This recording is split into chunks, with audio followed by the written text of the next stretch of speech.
Hello and welcome to this Skogdal podcast. In this series we wanted to give you some insights into the process of making this game, as well as talk a little bit about why we are making it and also how this whole project came to be. And along the way we might also talk a little bit about gaming in general. But these first couple of episodes will mostly be about the people behind the Skogdal game. And since we already just made a short video about what Skogdal is, I won't talk too much about the gameplay and the mechanics now. We will have a discussion later, me and my brother, about it. And yeah. So Skogdal is a game made by me and my younger brother. I do all the visual arts for it, and he is doing all the gameplay, programming and coding for it.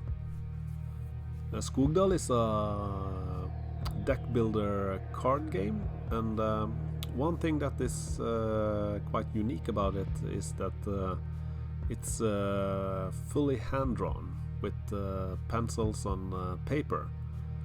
And since I'm the one doing all the arts and I'm alone here at the studio today, I think I could just start this first episode by introducing myself, my background and my gaming experiences, and also what kind of games that I from early childhood that have left a significant mark on me. So for the last 10 years since I finished my master's degree in fine arts, I have been working as a professional artist. And that involves making exhibitions, selling art pieces, and also doing some commissioned work for public buildings like schools. My main working methods has mostly been through drawing with pencils, and my interest in video games and the visuals from them have always been a great inspiration and fascination for me. So taking the leap during the last couple of years to work with a video game felt pretty natural to me in a way. Now, I grew up in the 80s, and my first home console was a Atari 2600. And it wasn't really love at first sight, because the game that came bundled with that console was Ghostbusters.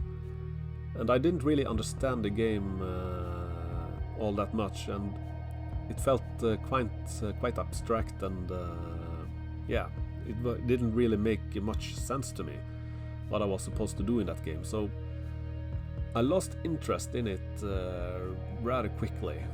So my parents, after just a couple of days, they turned in the computer and exchanged it for a Nintendo Entertainment System instead. And that's really where it all started. Along with the Nintendo system, I also got the double pack cartridge with Mario and Duck Hunt. And Super Mario was the really first great gaming experience for me, because it was just amazing to run across this first level and then discover that, oh, there's another level after this one and another one after that one. It was this feeling of just an endless open new world for me to explore. The reward for completing a level was that you got the chance to play on a new level. During this time, the Nintendo system started to become really popular in my hometown, and soon most of my friends had their own Nintendos. And this was the best way to experience different games, because back then you didn't have any internet, of course, and the game cartridges were quite expensive. And I had just joined the Nintendo Club, so in those monthly magazines that I got in the mail, I could read about different games, and there are also guides. And I was just hoping that, oh, maybe some of my friends have some of these games that I read about. And of course, we started trading games. Back then, in those early 8-bit years, we really couldn't be that picky about the games that we played, just because there weren't really that many games around. So even though some of those games weren't that great, we still played them just because we didn't really have anything else to play. And of course it's quite funny to look back at some of those games now that we have some nostalgic feelings towards, and realize that, yeah, this wasn't really that good of a game. I recently replayed the Total Recall game for the Nintendo, and I remember it being a really cool game, but playing it now was just really, really awful. But also, some of my all-time favorite games are from this era. I could name, of course, Super Mario and Super Mario 3, but there was also a little blue man called Mega Man that really got my attention. And the cool thing about the Mega Man games was that you could actually choose in which order you wanted to play the levels. And when you had completed all those levels and all those enemies, there was a new world opening up, and that was Dr. Willy's castle. That was kind of like a really cool surprise when you thought you had finished the game. Also, the Castlevania series was really cool, because I started playing them when I was also starting to get into rock and metal music.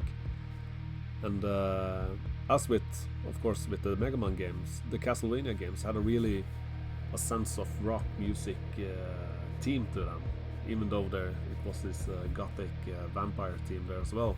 But this was also the time when I started to really pay attention to gaming music with those two games, Mega Man and Castlevania especially. And me and my friends also started now to really pay attention to who were making these games, because we knew now that, okay, the Capcom games, they really had good graphics and great music, but there were also the Konami games, which had great action in them. And then you had Sunsoft, in particular the Blaster Masters and the Batman games, which was just an incredible audio experience. Even though the game was really, really difficult, I never completed it, but I just played it over and over because of the cool music in it. Another favorite from this era was the Bionic Commando game. Now, this game had all the Capcom qualities that we had become accustomed to, but also it did a couple of things different. Firstly, it had a sort of an overworld map where you traveled to the different levels on, much like Super Mario Bros. 3. And also it took away the ability to jump, so you had a grappling hook instead that you used to move around on the levels with.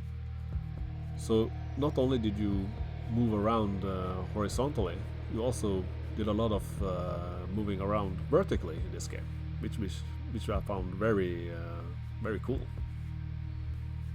But if I had to pick one game from this 8-bit era that really left a mark on me, I would have to choose The Legend of Zelda number 2, The Adventure of Link.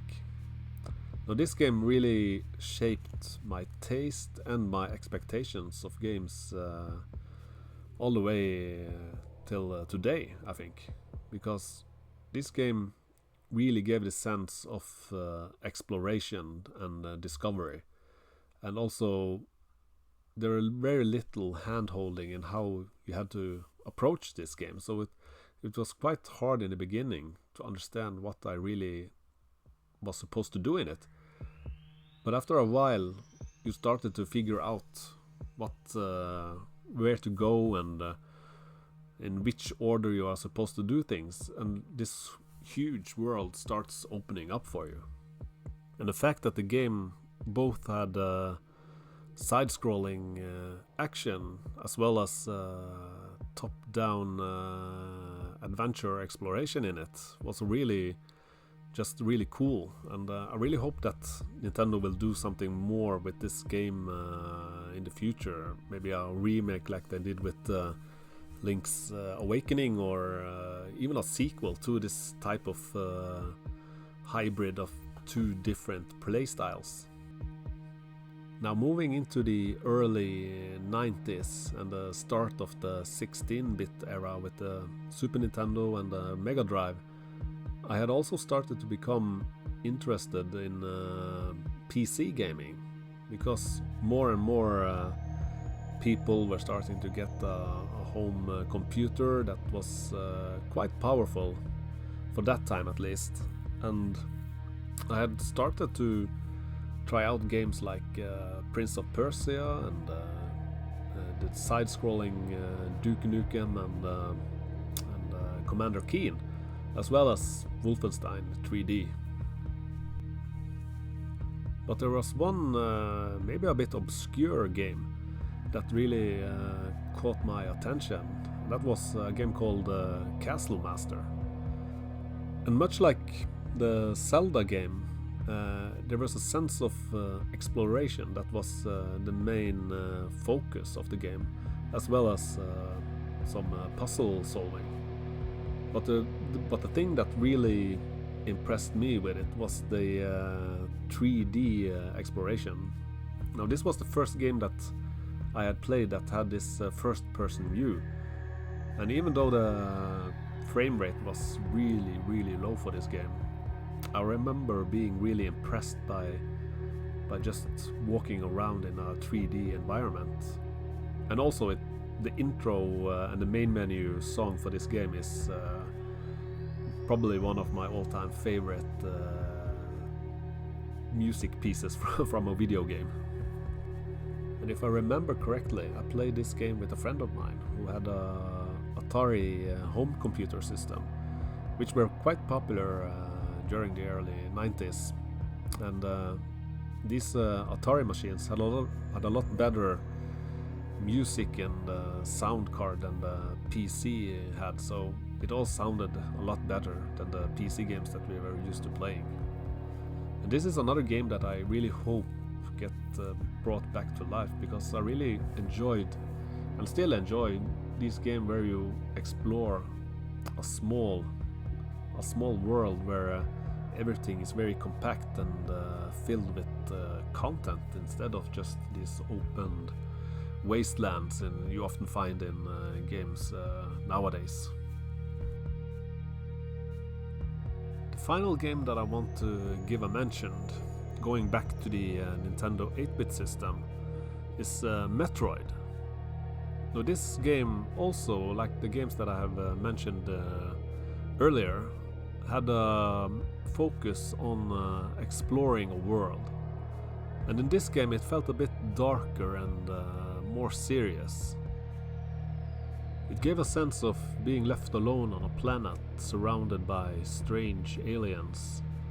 And also it was quite cryptic in the way it didn't really tell you where to go or what to pick up. You had to figure out all these things on your own.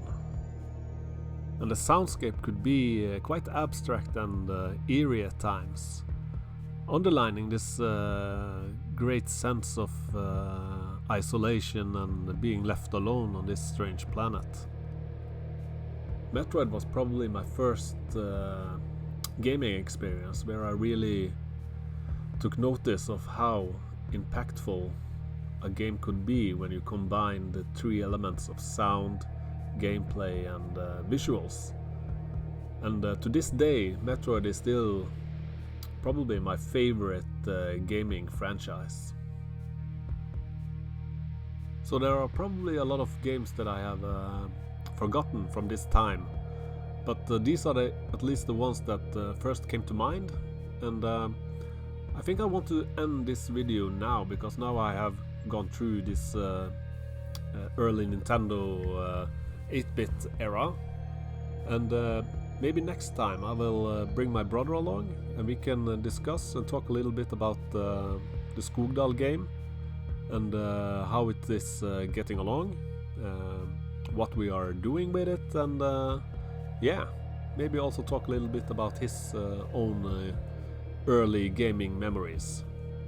Now all these games, of course, have had a great impact on me, and I think also they have had an impact on how we are developing our game, and there might even be some clear references to them in our own game.